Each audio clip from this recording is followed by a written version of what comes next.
കേരളത്തിൽ BJP വളരുകയാണ് എന്നുള്ളതിന് യാതൊരു തർക്കവുമില്ല. ചെറുപ്പക്കാരുടെ ഇടയിലും BJPക്ക് വളർച്ചയ്ക്ക് വലിയ സാധ്യതയുണ്ട്. കേരളത്തിൽ BJP സീറ്റുകൾ ലഭിക്കാത്തതിൻ്റെ കാരണം രണ്ട് പ്രധാനപ്പെട്ട ഫാക്ടേഴ്സ് എളുപ്പം പറയാവുന്നതാണ്. ഒന്ന്, ജനസംഖ്യാപരമായി ഒരു ഹിന്ദു ഭൂരിപക്ഷം വലുതായിട്ടില്ലാത്തൊരു സംസ്ഥാനമാണ്. ഉത്തരേന്ത്യൻ സംസ്ഥാനങ്ങളെയോ കർണാടകയെയോ ആന്ധ്രയെയോ മറ്റും അപേക്ഷിച്ച്, തെലങ്കാനയൊക്കെ അപേക്ഷിച്ച് ഒരു വലിയ ഹിന്ദു ഭൂരിപക്ഷം കേരളത്തിൽ ഇല്ല എന്നുള്ളൊരു വസ്തുതയാണ്. മറിച്ച് ഏതാണ്ട് ന്യൂനപക്ഷങ്ങൾ ഹിന്ദു വോട്ടുകൾ ഏതാണ്ട് സമാസമം നിൽക്കുന്ന ഒരു സാഹചര്യത്തിൽ അതിനോടൊപ്പം ശക്തമായ ഹിന്ദു വോട്ടുകൾ ഇടതുപക്ഷത്തിന് പോകുന്നൊരു പശ്ചാത്തലത്തിൽ BJPക്ക് സീറ്റുകൾ നേടാൻ വലിയ ചലഞ്ചസ് ആണുള്ളത്. അതോടൊപ്പം തന്നെ BJPക്ക് ദേശീയ തിരഞ്ഞെടുപ്പിലും സംസ്ഥാന തിരഞ്ഞെടുപ്പിലും അവരുടെ ലക്ഷ്യം ഇവിടുത്തെ നേരിട്ടുള്ള ആദ്യത്തെ ശത്രു കോൺഗ്രസ് തന്നെയാണ്. അപ്പോൾ കോൺഗ്രസ് മുക്ത ഭാരത് എന്ന് പറയുന്നത് നിസ്സാരമായിട്ടല്ല അവർ പറയുന്നത്, വളരെ സീരിയസ് ആയി അതിനെ കണക്കാക്കിക്കൊണ്ടാണ് പറയുന്നത്. ഓരോ സംസ്ഥാനത്തിലും കോൺഗ്രസിനെ പുറകോട്ടടിപ്പിച്ച്, കോൺഗ്രസിനെ പിന്നോട്ടടിപ്പിച്ച്, തോൽപ്പിച്ച് കോൺഗ്രസിനെ എല്ലാ സംസ്ഥാനങ്ങളിലും വളരെ നിർജ്ജീവമാക്കാൻ പണ്ട് മുതലേ ശ്രമിച്ചതാണ്. അന്ന് മറ്റ് എല്ലാ പ്രതിപക്ഷ കക്ഷികളും BJPയോടൊപ്പം ഉണ്ടായിരുന്നു. ഇപ്പോഴാ സാഹചര്യം മാറി എങ്കിൽ പോലും BJPയുടെ പ്രധാന ലക്ഷ്യം കേരളത്തിൽ ഇമ്മീഡിയറ്റ് റൈവൽ എന്ന് പറയുന്നത് കോൺഗ്രസ് തന്നെയാണ്.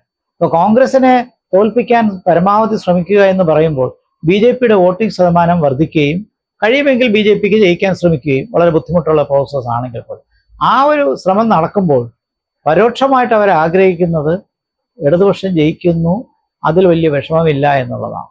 ഇതുകൊണ്ടാണ് വോട്ട് ട്രാൻസ്ഫർ BJP ലെഫ്റ്റ് തമ്മിലില്ല. അതൊരു സത്യമാണ്. കാരണം ആശയപരമായിട്ട് BJPയും CPMും ഒട്ടും ചേർന്ന് പോകില്ല.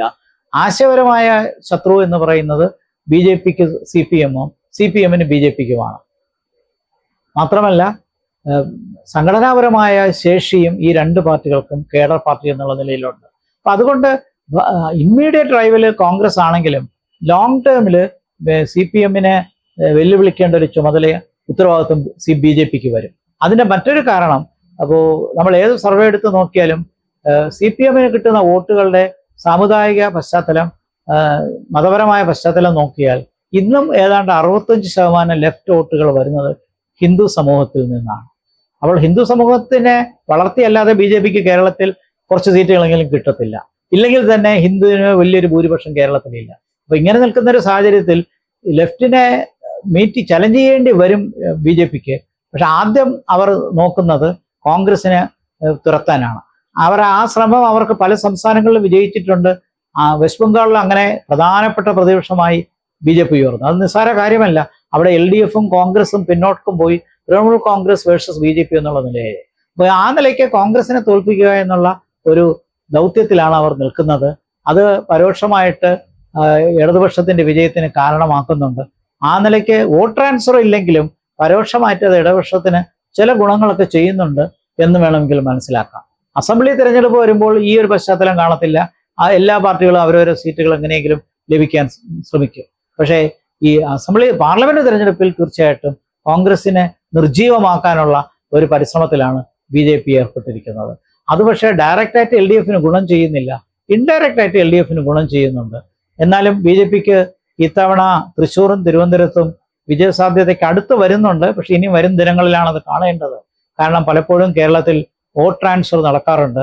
മാത്രമല്ല UDF LDFും ദേശീയപരമായ ഇന്ത്യ മുന്നണിയിൽ പെട്ടതായതുകൊണ്ട് വോട്ട് ട്രാൻസ്ഫറിന് അവർക്ക് മനസാക്ഷി കുത്തില്ല, കഴിഞ്ഞ തവണ ഉണ്ടായതുപോലെ.